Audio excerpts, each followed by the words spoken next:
नमस्कार मित्रांनो, गणेश सुपुडे लाईफस्टाईल या यूट्यूब चॅनलवर आपलं पुन्हा एकदा नव्याने सहर्ष स्वागत आहे. आज मी तुम्हाला थार गाडीला ग्रीसिंग कसं मारायचे सांगणार आहे. हे बघा, पहिल्यांदा पाट्या असतात, 2 पाट्या मारायचे असतात. राईट साईडचे 2 पाट्या मारल्यानंतर लेफ्ट साईडला 2 पाट्या असतात, त्याला फुल ग्रीसिंग करायचं असते. हे बघा, या साईडला एक पाटा असतो, इथे एक ग्रीस मारायला लागतं. हे इथे एक पॉईंट असतो आणि त्याच्या पुढल्या साईडला एक पॉईंट असतो. हे बघा, हा पुढचा एक पार्ट आहे, त्याला एक ग्रीस मारायचं असते.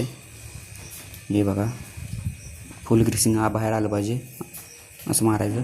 परत एंडला एक निप्पल आहे या गाडीला, तो एक मारून घेतो. काही गाडींना नसतं, काही गाडींना असतं. नवीन गाडींना आलेलं आहे आता. हे बघा, हे बघा, इथे एंड आहे, त्या एंडला पण मारून घ्यायचं म्हणजे स्टिअरिंग फ्री येतं, एकदम लूज पडतं. हे बघा, एकच एंड आहे याला. आता मेन गाडीचा पार्ट आहे तो म्हणजे जॉईंट, महत्त्वाचा पार्ट सर्वात. जॉईंटला पण मारून घ्यायचं. ग्रीसिंग हे नेहमी 15 दिवसाला करायचंच कंपल्सरी, म्हणजे गाडीचे पार्ट चांगले राहतात, गाडी कुठं रस्त्यात धोका देत नाही. हे बघा, हे जॉईंटला आहे, चिलीम पूर्णपणे भरून घ्यायचं. हे बघा,